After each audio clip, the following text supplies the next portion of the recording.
안녕하세요. 뚜니진입니다. 오늘은 지도안 작성과 관련된 내용에 대해서 안내를 해드리고자 합니다. 지도안 작성을 하기 위해서 가장 먼저 필요한 것은 지도안 양식입니다.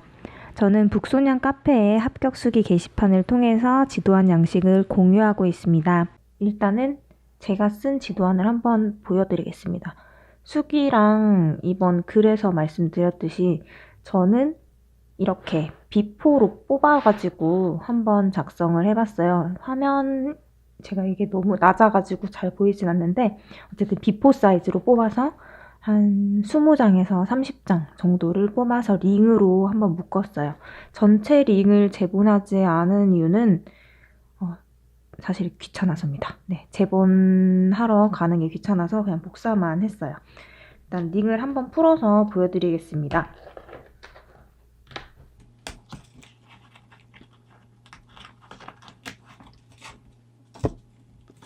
겉에는 겉부분은 보여드리지 않고요. 일단 제가 이렇게 재본을 해서 시험날도 이걸 가져갔었어요. 그래서 시험날 같은 경우에는 작성한 게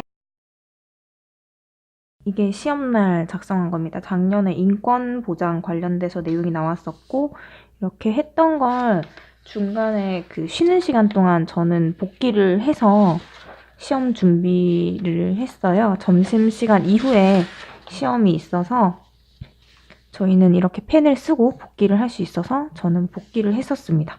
사실 내용이 좀 많이 지저분해서 제가 따로 복기 글을 잘 안 올렸었던 것 같아요.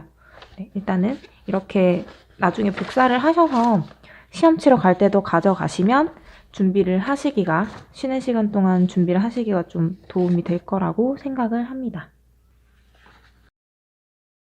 2차도 1차와 마찬가지로 기출 분석을 가장 먼저 해야 된다고 생각을 했습니다. 제가 1차를 처음 붙었을 때가 2017년이었는데요. 그때 직소가 나왔는데 제가 문화 속성 직소를 너무 망해가지고 가장 기본인데도 망해서 그걸 복습할 겸 글을 가장 먼저 연습을 했었던 걸로 기억합니다. 그래서 이렇게 작성을 해서 여기 앞에 보면은 직소라고 제가 썼고요. 그 다음 모형을 썼고요. 그 다음에 주제를 써서 이렇게 한번 작성을 했었어요. 뭐 단계별로, 그 다음에 뒤에 2단계, 그 다음에 3단계, 4단계, 5단계, 6단계. 끝으로 갈수록 좀 내용이 줄어들긴 했는데 이렇게 한번 작성을 했어요. 2017년 거는 이렇게 했었고요. 2018년은 그 합격 수기 중에 한 분 걸 제가 봤었는데 복기를 해주셨는데 너무 좋아서 제가 이걸 2번 뽑아가지고 썼었거든요. 3번 정도 썼네요. 여기 A4로 뽑아서 한번 썼었고 그 다음에 여기에 제가 그냥 처음 연습할 때 한번 썼던 거, 그리고 시험 치러 한번 가기 전에 또 아예 비포 사이즈로 뽑아서 이렇게 글을 썼는데 이 복기가 가장 좋았던 것 같아요. 제가 이만큼 복기를 못해서 좀 죄송하지만 가장 시험지와 비슷했다고 생각이 됩니다. 정말 이렇게 조건이 나오고 비고 조건 나오고 표라든지 뭐 자료를 사용하는 방법 같은 것들이 있어서 이렇게 이 복기가 아직 남아있는지는 모르겠지만 2018년 합격자분 18년 합격자분의 수기를 한번 찾아서 쓰면 도움이 될 거라고 생각이 됩니다. 마지막 3번째는 지도안 작성의 대략적인 방향입니다. 이건 역시 지도안을 직접 보여드리면서 제가 알려드리도록 하겠습니다. 어떻게 쓰는지를 많이 궁금해 하셨는데 사실 저도 지도안을 제대로 한 번도 배워본 적이 없는 비사범대생이라서 처음에는 이렇게 그냥 동기유발에 외국인을 만났을 때 경험에 대해 생각해 보도록 한다. 뭐 그냥 다양한 발문을 통해서 문화 속상에 대해서 질의한다. 이 정도로 그냥 평범한 글쓰기를 했는데 이걸 계속 쓰다 보면은 학생 중심으로 써야 된다. 이런 얘기가 있어서 수정을 이렇게 했어요. 생각해 보도록 한다. 이걸 이제 생각을 하고 학생들이 서로 뭐 공유해 보도록 한다. 이런 식으로 수정을 한다든지 그다음에 질의한다. 그냥 선생님이 물어보는 것처럼 되어 있기 때문에 이런 거를 학생들이 속성을 생각해서 자유롭게 발표하도록 이끈다.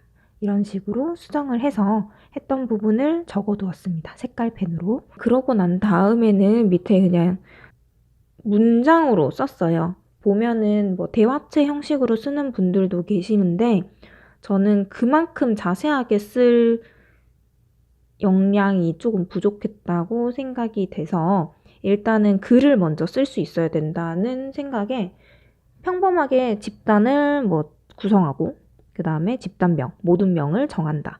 그 다음에 선택 역할을 부여받는다. 역할을 나눈다. 뭐 이런 식으로 간단하게 쓰고 난 다음에 여기 보이다시피 이런 파란색 펜으로 수정을 하면서 계속 작성을 했었어요. 그런 게 이렇게 보면 제가 혼자 피드백을 막 했었거든요. 여기다가 막 이렇게 해야 된다. 이렇게 하는 게 구체적인 내용은 이렇게 쓰는 거다. 제가 연꽃 기법이라고 하는 거를 만다라트라고 나오는 그 연꽃 기법을 이제 소개를 했었는데 그게 구체적으로 뭔지 이렇게 소개하는 것도 옆 포스트잇에 작성을 해놨었고요. 그 다음에 어디를 봐야 되는지도 여기에 적어놨어요. 뭐 박상준 책의 181페이지를 보면은 이 내용을 조금 더 볼 수 있다. 이렇게 혼자서 작성을 하면서 피드백을 어떻게 하는지를 포스트잇에 적어서 해놨어요. 교육과정에 보면 이런 경제 개념에 대해서 이런 걸 해라 이런 부분이 있어서 그걸 참고해서 작성했었습니다. 두 번째 영상은 이렇게 지도안 작성과 관련된 내용으로 구성해 보았습니다. 도움이 많이 되셨는지는 모르겠네요. 네, 어쨌든 다음번에는 이제 2015 개정교육과정과 관련된 내용으로 영상을 구성하고자 합니다. 영상을 시청해 주셔서 감사합니다.